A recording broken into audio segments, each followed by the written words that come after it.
जय जगन्नाथ सांग मैंने आज आम या चिली कोबी से प्रथम मुझे 2 ରୁ 3ଟି पियाज को स्लाइस कर काटि कैप्सिकम क्यूब साइज काटि किसी रसुण काटि ये मुझे 2 ରୁ 3ଟି कोबी को बड़ बड़ खंड कर काटि धोई नहीं से 2 ରୁ 3 चामच कॉर्नफ्लोर लुण 1 चामच अदा रसुण पेस्ट टिके लंका गुंड आउ चिकेन मसला चाहिए नहीं पारे मुझे सब्जी मसला यूज कर टिके ना पानी छींची भलसे गोल अधिका पानी ना पानिया हो छाणिले भल हे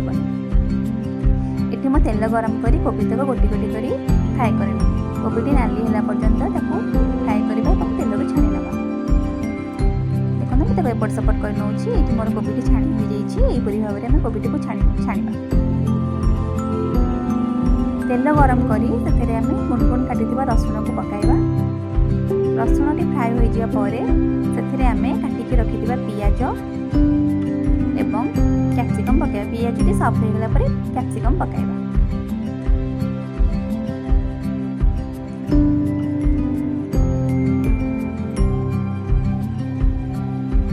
देखो पियाज टी आम सॉफ्ट होकर भाजी हो गला पर से कैप्सिकम पकई कैप्सिकम को नरम होगा पर्यंत आम भाजवा ये मुझे लुण नहीं लुण ने आमर पियाज एवं कैप्सिकम सॉफ्ट हो जाए पियाज कैप्सिकम भाजी हो जाए क्यूब कर काटी रखी टमाटो टी मुझे गोटे टमाटो यूज कर चाहिए टमाटो भी स्किप करेंगे पियाज टमाटो कैप्सिकम अधा हो जाए 1 टीस्पून अदा रसुण पेस्ट नहीं सबको भलसे मिक्स करना देखो ये मोर मसला प्रस्तुत हो जाए यही जगह में गुंड मसला जीरा गुंड धनिया गुंड चिकेन मसला और टिके लंका गुंड नहीं भलसे फ्राए करना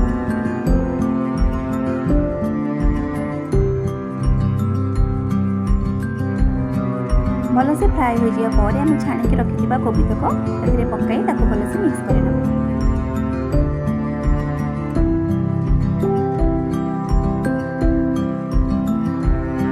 देखो मुझे एपट सेपट कर भल से मिक्स कर नौची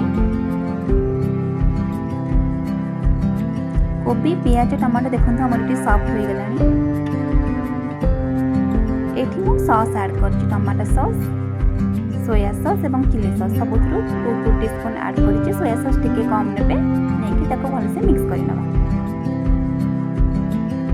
देखो आमर ये चिली कोबी ऑलमोस्ट कंप्लीट हो गलानी और टिके गोले देबे हमर कंप्लीट हो जाए देखो भलसे गोले नहीं तरकारी को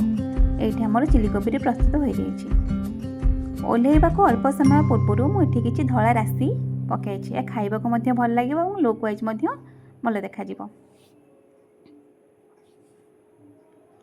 तापर मु टिके कॉर्नफ्लोर स्लरी ये देती तरकारी बहलिया होगा पर्यंत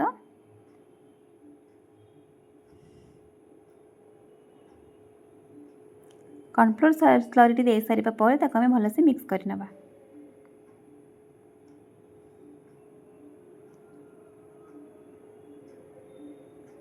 ये मुझे धला राशि पकई नहीं लुक वाइज भल देखा खाइबा को भल देखा